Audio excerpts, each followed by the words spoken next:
You are listening to Shout for Libraries in Edmonton on CJSR. We're a group of library students at the University of Alberta who are here to delve into topics such as censorship, freedom of expression, and social responsibility. I'm Marin. And I'm Michelle, and we'll be your hosts for this half hour of library-centric radio. Thanks for tuning in. On each episode of Shout for Libraries, we explore a different issue in library and information studies. In this episode, we'll be looking at copyright, and specifically the way that one University of Alberta librarian is fighting to change it in order to make the Canadian government more transparent to its citizens. Shout for Libraries' own Chris Joseph spoke to Amanda Wakruk, the copyright librarian for the University of Alberta, to find out how the Crown copyright law keeps Canadians in the dark. Before we get into the interview, though, Michelle is going to give us a brief introduction to copyright in Canada. Michelle? Thanks, Marin. The following episode contains information on copyright. This is legal information only, not legal advice. If you require legal advice, please discuss the matter with a professional. First off, a definition. The term copyright refers to a bundle of rights that accrues to the creator of a work. These may be works of drama, music, literature, or performance, and rights can include publication, sale, broadcast, and so forth, depending on the type of work created. A person does not copyright an idea per se, but rather the expression of an idea, which is what we mean when we say a work. The rights accrued to these works happen whether or not they're registered, and they may be assigned to a third party, such as a publisher in the case of a book. Copyright in Canada lasts for 50 years after the death of the author. In Mexico, the term is 100 years after the death, and in the US it's 70. But we'll see what Disney has to say about that as they get closer to losing some of their more lucrative properties. And now, a quick and dirty history of copyright. Most histories of copyright begin with the Statute of Anne in 1710, but that's boring and didn't kill anybody, so let's start with Ireland's Copyright War of 560. One day a monk named Columba visited his buddy monk Finian and secretly copied a psalter from his library. Finian figured that since he owned the original, the copy of the book belonged to him, but Columba disagreed because he was an open source kind of guy. They took the case to King Diarmaid MacCiarvail, who agreed that the book belonged to Finian. Columba successfully appealed this decision to the court of raising an army to murder 3,000 people and overthrow the king. Because we have a great interview coming up for you, I've limited myself to telling you 2 additional fun facts about this story. 1, both Columba and Finian were sainted and together constitute 1/6 of the 12 apostles of Ireland. And 2, after moving to Scotland, Columba is notably stated to have fought the Loch Ness Monster. Skip, skip, skip, it's the end of the 1600s, and all printing in England is owned by a publishing guild called the Worshipful Company of Stationers. They're pretty happy about this until the statute that gives them their printing monopoly and censorship powers runs out, and Parliament refuses to renew it. They continue to be unhappy about this for about 15 years until the publishers manage to convince the government to protect their power by arguing that it's necessary to protect the rights of authors. If that sounds familiar, it's because it's the same argument they've been using for 300 years. Enter the Statute of Anne in 1710. This statute created a copyright term of 14 years, which could be renewed once, and stated that printing rights to the work accrued to the author but could be assigned to a publisher. After the copyright expired, the work would fall into public domain and could be freely used by anyone. 62 years later, the House of Lords voted against the creation of common law copyright as a means of preventing the creation of perpetual copyright, ensuring that most of what you need to know about copyright law can be found in statutes and treaties. The next major development was inspired by everyone's favorite miserable playwright, Victor Hugo. It's called the Berne Convention, a treaty from 1886 which requires member states to protect the copyright of individuals of all member states, in the same way they would protect the copyright of their own citizens, for a period of no shorter than 50 years after the death of the author.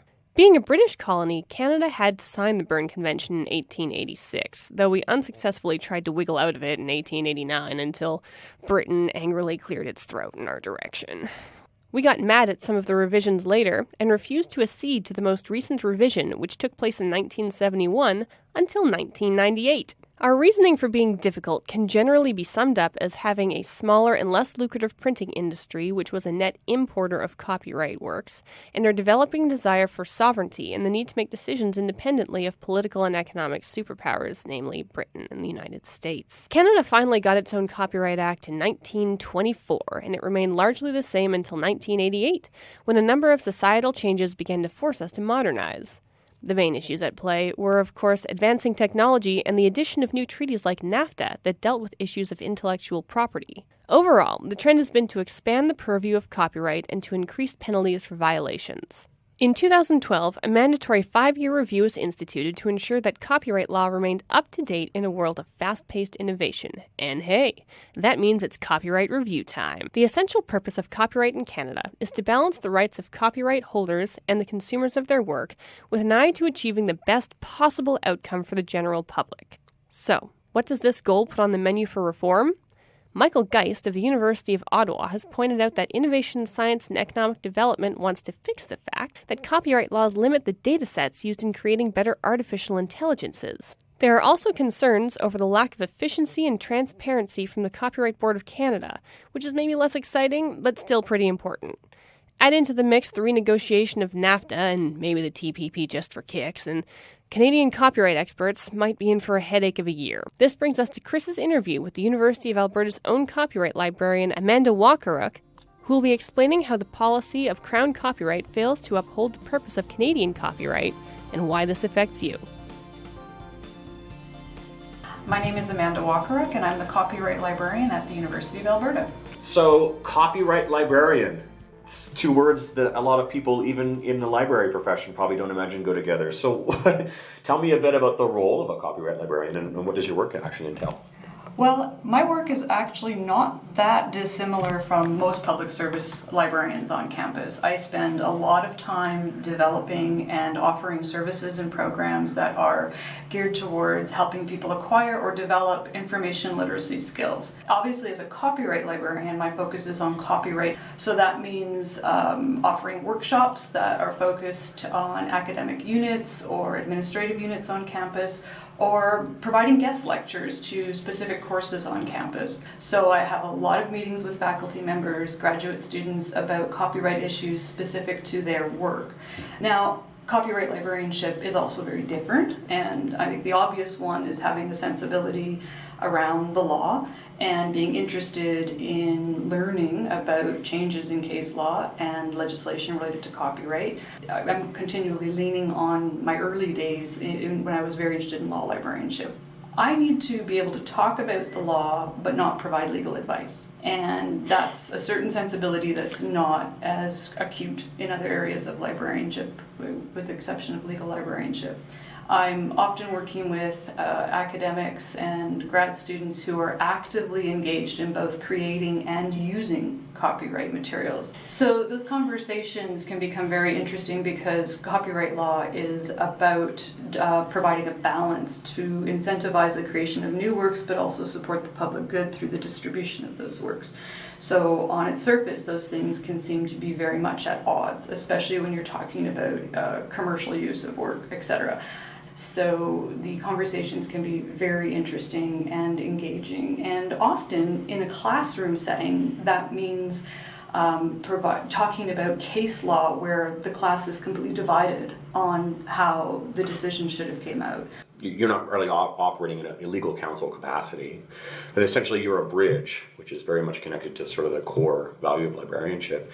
Is that what attracted you to the role? Well, it's kind of an interesting story because I worked as a government information librarian for most of my career, and I ran into barriers related to copyright in my work as a government information librarian and wanted to learn more about it. Took a couple courses, and I realized, there's a lot more to copyright than what I need to do my work as a government information librarian better. Specifically, the role of copyright law in mediating the relationship between user and creator, and how that can incentivize the creation of new works, how creative works are essential to a high-functioning society. And, we all know that, I think, inherently. That's kind of an obvious thing. But what does copyright do to incentivize that, to encourage it, to build a stronger society? And how do we balance the incentivization of new works, i.e. giving creators the rights they need to want to create more? And here I'm talking mostly about economic rights, although moral rights are really important too. So that's one side of that balance. The other side is making sure that the public has access to these works, that they can reproduce them in fair ways. So I think that when members of the public think about like the Copyright Act in Canada, if they do at all, but they think about copyright, they probably think about things like internet piracy or massive copying of probably mostly these days digital things. They may also know about bypassing copyright protection for personal or other purposes.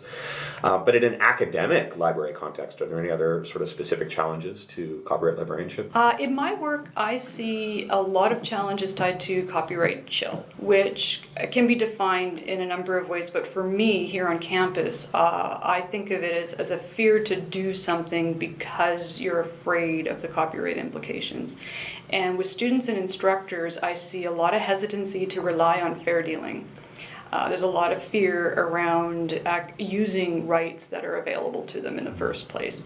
And my job is to help alleviate some of that chill.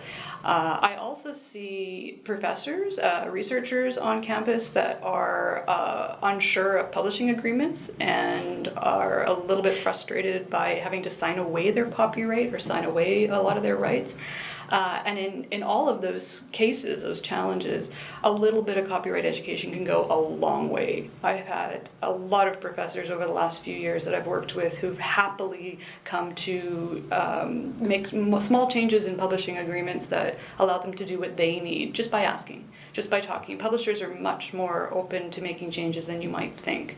I think higher level, speaking nationally, the Copyright Act is it's under review. It's a 5-year mandated review, and it'll be interesting to see what challenges come out of that process. Out of the gates, we do know that some organizations have been lobbying pretty actively to pull back some of the amendments made to fair dealing in the last review. Despite the hesitancy to use it, we do rely on fair dealing institutionally. There's also been talk of moving the copyright term from 50 years past life of the author in most cases to 70, and that's pressure from international trade agreements. So those are two things that have been identified by CAUT and most likely other groups as places we want to preserve some existing terms, some existing provisions in the Act. Just to clarify, I don't know how many of your listeners know, CAUT is the Canadian Association of University Teachers, and they do have a fair copyright campaign that they've just launched. I'd encourage people to take a look. Another challenge with the Act being reviewed is, and I don't know if I should say it's a challenge, but something I'd like to see and others would like to see addressed is the digital locks issue. Right now, speaking from a library perspective, it's unclear, and some say illegal, to do fair work if a digital lock is present. Yeah. So let's say a DVD is degrading, right, and we cannot buy a copy of it new. Can we make a copy of that? I mean, the current exceptions would say yes, but there's a digital lock, and other provisions in the Act say you can't break that digital lock. So that's a real barrier. It's preventing and delaying, in some cases preventing digitization work from happening in libraries, which means cultural loss is likely.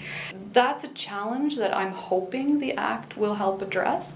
Another barrier that is very real is, of course, the Crown copyright issue. So yeah, that brings us to the juicy stuff, which is Crown copyright. So this is all related to Section 12 of the Copyright Act, which is about Crown copyright. Can you just give a brief description of what that is, so we have some context? Section 12 states that anything the government produces or publishes is subject to Crown copyright, in short.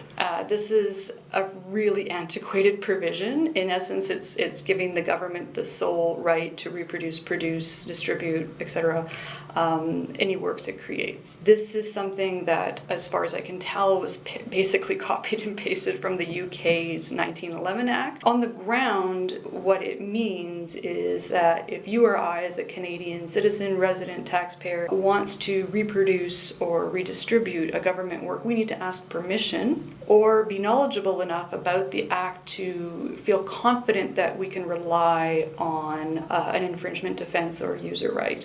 So that's a pretty high level of literacy to be an active member of a democracy. Section 12 applies to both unpublished and published works. And just as an aside, Jean Dryden, a PhD PhD, based in Toronto, I think, wrote a really wonderful piece about Crown copyright in a recent policy options issue. And she makes the very apt observation that Section 12 is the only place we have perpetual copyright because of that unpublished specifications. So I'm talking about published works. I had a petition that went through the House of Commons Clerk of Petitions last year, and in that petition I was asking that all works published and made publicly available be in the public domain. That is, that they are no longer protected by copyright upon being made available to the public. During the Harper government, they instituted a deficit reduction action plan that served to remove quite a bit of material from the government websites.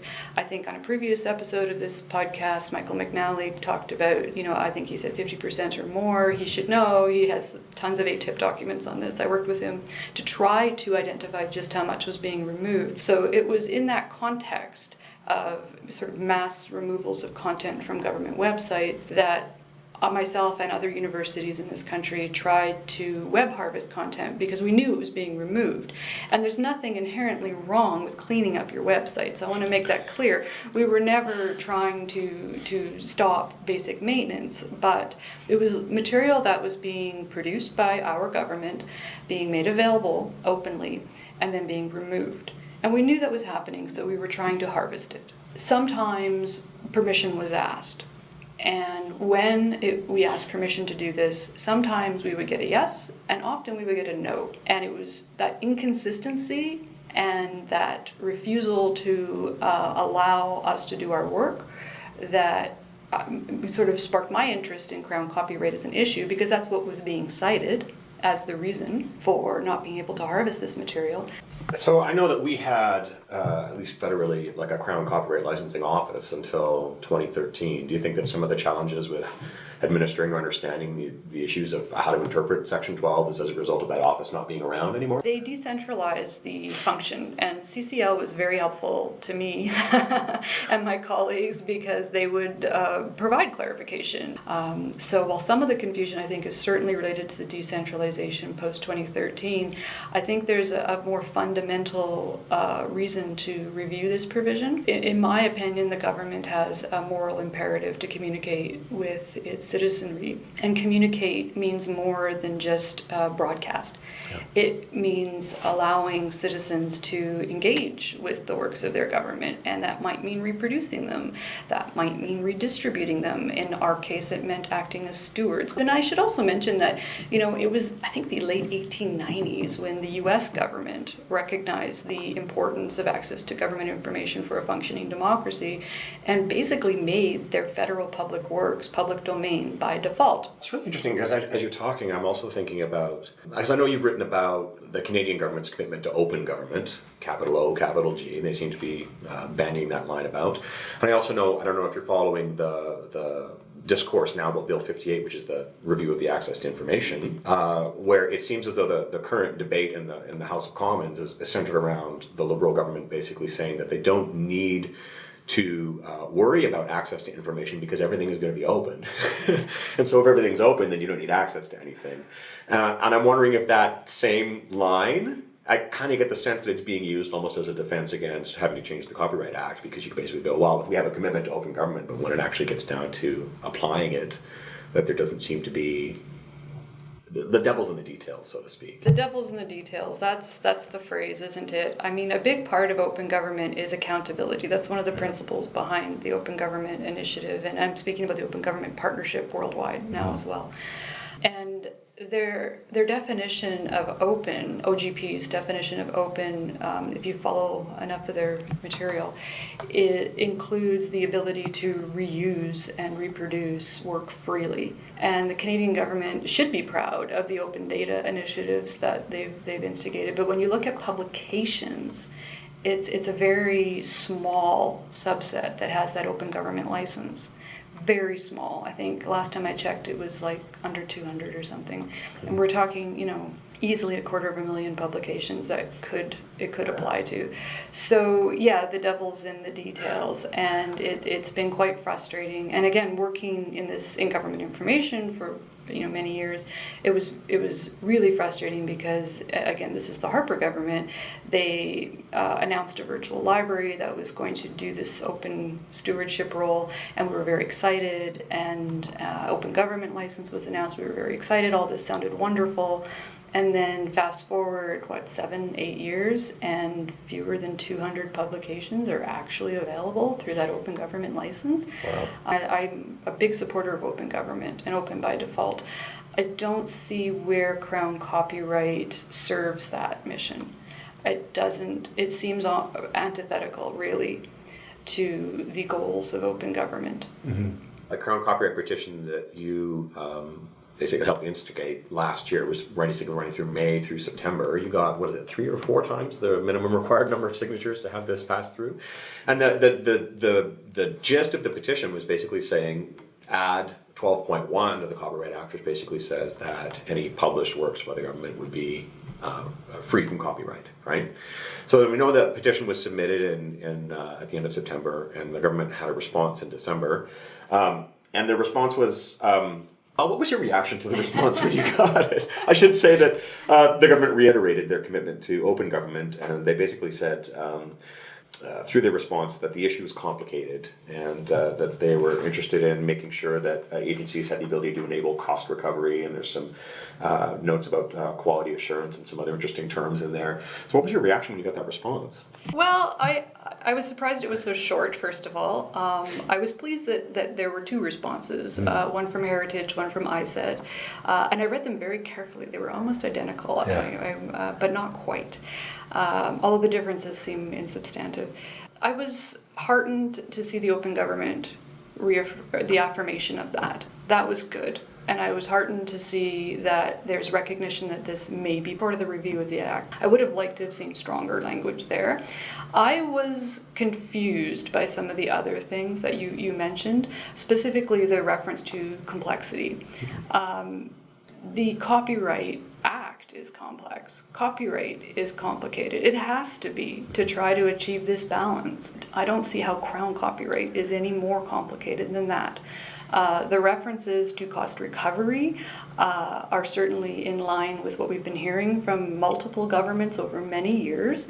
I'm not convinced that we should be relying on economic incentive to have open communication with our government. That doesn't parse for me. I'm paying taxes. I'm happy to pay taxes. I don't know why I need to pay more to learn about what my government does. But even if you accept the idea that we need cost recovery, let's just pretend, why not make things that are paid for open and available? So that's one thing. It also seems at odds with the aims of open government, right? Cost recovery, it's a barrier. It's a barrier. Mm-hmm. So if you're open by default, it doesn't parse. The other issue that really confused me was the accuracy and quality. I'm not sure copyright has ever addressed those issues. Quality, how? Quality is kind of a bit of a red herring in my opinion. Accuracy, again, I don't see how copyright deals with accuracy. The only way that might make sense is if you waive all the infringement exceptions that the Act provides to people, which would be illegal, right? The only way that accuracy makes sense is if you have complete control over every reproduction, and that would negate fair dealing. Also, you had talked about earlier the access to information legislation, and in the response to the petition, there was some mention of balance, right? That is where you see the balance for government information. I mean, I get it. There are things that are too sensitive to be distributed. Yeah, nobody's saying there isn't from our copyright community anyway, from the government information copyright community. But the Access to Information Act is where you find that balance between access and security, not copyright. So, yeah, I was a little confused by a few things, but hopefully the review of the Act will allow for some of this information to be brought to the fore and for experts to, yet again, provide their input. I was speaking with Michael McNally in the summer about the Crown copyright petition in particular, and the general agreement among people who are talking about the issue was like, well, this is T-ball. That this feels like something that should be low-hanging fruit. I mean, the petition was articulated very well, the case was very clearly made, and it seems like a no-brainer. So at this point, it's nice to hear that you're hopeful. But I'm wondering, what are the next steps? Like, where do we go from here? Well, hopefully the government will announce public consultation opportunities soon as part of the review of the Act. And I am hopeful that many librarians and members of the public, everyone really who cares, will submit something to the review process, also contact their MPs about this. That's very important. And I'm waiting to see what that looks like. Once that's been announced, I'll put something on that fixedcrowncopyright.ca site. We also have a series of events on February 28th here at the U of A related to Fair Dealing Week. And 2 of the afternoon sessions are going to be focused on the review of the Act. And the last session, in fact, will be Michael McNally talking about how to contribute to the review. Now, obviously, that'll be framed around fair dealing, but the processes will be the same for providing input about Crown copyright. So I'm hoping there will be a lot of public input, first and foremost. If you're working at an institution that's a member of the Canadian Association of Research Libraries or the Canadian Federation of Library Associations, I would hope that you would inform your supervisors, inform the people that might be making their own submission or feeding into the association's processes to bring this issue strength that I think it deserves, and it has deserved for decades. Just on the topic of public consultation, my general sense from just awareness of other public consultations that in Innovation Science, Economic Development Canada have done, CRTC have done, is that they tend to be dominated by large organizations or corporate interests. Do you really think that we have the gumption to get enough of a movement behind something like Crown copyright, or is that less sexy than fair dealing or digital locks? My whole career has been less sexy than other parts of librarianship.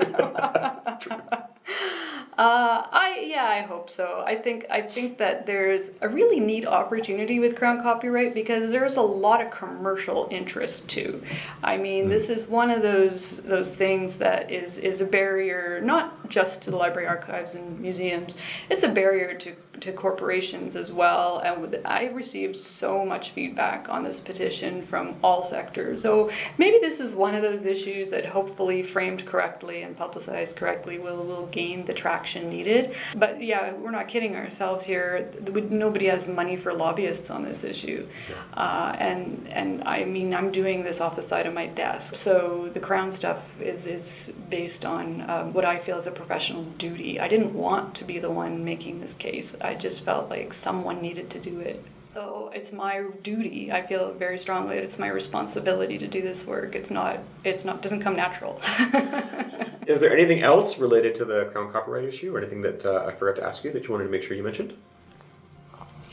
If you aren't already, I'd really encourage you to learn about copyright writ large. Follow Michael Geist's blog. He writes very sensibly and with a lot of experience and knowledge on this topic.